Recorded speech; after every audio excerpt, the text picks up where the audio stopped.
ಎಲ್ಲ ಲೋಕಸಭೆ ಚುನಾವಣೆಯ ಸಂದರ್ಭದಲ್ಲಿ ಹುಮ್ಮಸ್ ಕಳ್ಕೊಂಡಿದ್ಯಾ ಕಾಂಗ್ರೆಸ್? ಅಂದ್ರೆ ವಿಧಾನಸಭೆಯಲ್ಲಿ ಇದ್ದಂತಹ ಹುಮ್ಮಸ್ ಈಗಿಲ್ಲವಾ?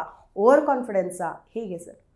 ಇಲ್ಲ, ನನಗೇನು ಹಾಗಿಲ್ಲ. ಮೊದಲಿಂದ ಏನೊಂದು ತಯಾರಿ ಮಾಡ್ತಾ ಇದ್ದಾರೆ, ಅದು ತಯಾರಿ ಇದ್ದೇ ಇದೆ. ಲೋಕಸಭಾ ಚುನಾವಣೆಯನ್ನು ಕಾಂಗ್ರೆಸ್ ಪಾರ್ಟಿ ಭಾಳ ಗಂಭೀರವಾಗಿ ತೆಗೆದುಕೊಂಡಿದೆ.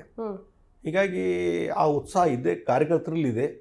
ಮತ್ತು ಅತಿ ಹೆಚ್ಚು ಸೀಟ್ಗಳನ್ನು ಕರ್ನಾಟಕದಿಂದ ಪಡ್ಕೊಳ್ಬೇಕು ಅನ್ನುವಂಥ ಹುಮ್ಮಸ್ ಇದ್ದೇ ಇದೆ. ಆ ಪ್ರಶ್ನೆನೇ ಇಲ್ಲ.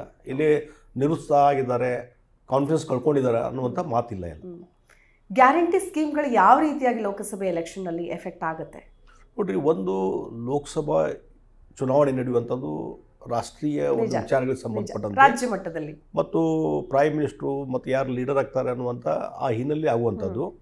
ಬಟ್ಟು ಈ ಗ್ಯಾರಂಟಿ ಯೋಜನೆ ಜನಪರವಾದಂಥ ಯೋಜನೆ ಮತ್ತು ಈಗಾಗಲೇ ಅದರ ಅನುಷ್ಠಾನ ಆಗಿದ್ದರಿಂದ ನೇರವಾಗಿ ಬಡವರಿಗೆ, ದೀನ ದಲಿತರಿಗೆ, ಅಲ್ಪಸಂಖ್ಯಾತರು ಇರ್ಬೋದು, ಹಿಂದುಳಿದ ವರ್ಗದವ್ರು ಇರ್ಬೋದು ಮತ್ತು ಎಲ್ಲ ವರ್ಗದ ಜನರಿಗೆ ಅದರ ಬೆನಿಫಿಟ್ ಸಿಕ್ಕಿದೆ. ಇವತ್ತು ಉಚಿತವಾಗಿ ಬಸ್ಸು ಮಹಿಳೆಯರಿಗೆ, ಎಲ್ಲ ವರ್ಗದ ಜನ ಮಹಿಳೆಯರಿಗೆ ಅದರದ್ದು ಲಾಭ ಸಿಕ್ಕಿದೆ. 1,60,00,000 ಜನ ಇಲ್ಲಿವರೆಗೆ ಮಹಿಳೆಯರು ಪ್ರವಾಸ ಮಾಡಿದ್ದಾರೆ ಇಲ್ಲಿವರೆಗೆ. ಹೀಗಾಗಿ ಆ ರೀತಿ ದೊಡ್ಡ ಪ್ರಮಾಣದಲ್ಲಿ ಈಗ 200 ಯೂನಿಟ್ ವಿದ್ಯುತ್ ಉಚಿತವಾಗಿ ಕೊಡುವಂಥದ್ದು. ಈಗ ಎಷ್ಟೋ ಕಡೆ ನಾನು ಹೋದಾಗ, ಬೇರೆ ಬೇರೆ ಜಿಲ್ಲೆಯಲ್ಲಿ ಪ್ರವಾಸ ಹೋದಾಗ, ಯಾವುದೋ ಸಭೆಗೆ ಹೋದಾಗ ಎಲ್ಲರೂ ಕೇಳಿದಾಗ ಇಲ್ಲ ನಮಗೆ 0 ಬಿಲ್ ಬಂದದ ಅಂತ ಹೇಳ್ತಾರೆ. ಅದ್ರ ಇಂಪ್ಯಾಕ್ಟ್ ಇದ್ದೇ ಇರ್ತದೆ. ಎಷ್ಟು ಪರಿಣಾಮ ಆಗ್ತದೆ ಅನ್ನುವಂಥದ್ದು. ಯಾಕಂದರೆ ಹಿಂದೆ ದೇವರಾಜ ಅರಸರು ಒಂದು ಮಾತು ಹೇಳ್ತಿದ್ರು. 1977ರಲ್ಲಿ ಅವರು ಕಾಂಟೆಸ್ಟ್ ಮಾಡಿದಾಗ, ಅಥವಾ ಕಾಂಗ್ರೆಸ್ ಪಾರ್ಟಿ ಡಿವೈಡ್ ಆದಂಥ ಸಂದರ್ಭದಲ್ಲಿ ಇಂದಿರಾ ಗಾಂಧಿ ಅವ್ರ ನೇತೃತ್ವದಲ್ಲಿ ಏನು ಚುನಾವಣೆಗೆ ಹೋಗ್ತಾಯಿದ್ರು. ಆ ಸಂದರ್ಭ ನನಗೆ ನೆನಪಿದೆ. ಏನಂದರೆ ಅವರು ಹೇಳ್ತಿದ್ರು, ಇಲ್ಲ ಪಾರ್ಟಿ ಒಡೆದು ಹೋಗಿರ್ಬೋದು, ಮತ್ತೊಂದಿರ್ಬೋದು, ನಾನು ಗೆಲ್ತೀನಿ, ಮೆಜಾರಿಟಿ ಬರ್ತದೆ.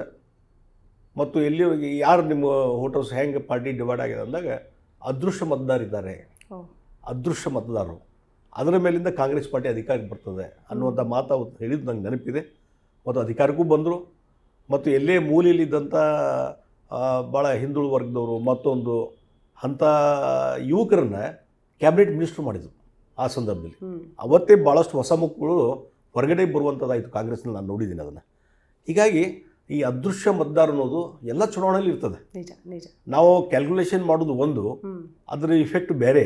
ಮತ್ತೊಂದು, ಈ ಅದೃಷ್ಟ ಮತದಾರ ಏನೊಂದು ಡಿಸಿಷನ್ ತೊಗೋತಾರೆ, ಹೇಳಲಿಕ್ಕೆ ಬರೋದಿಲ್ಲ.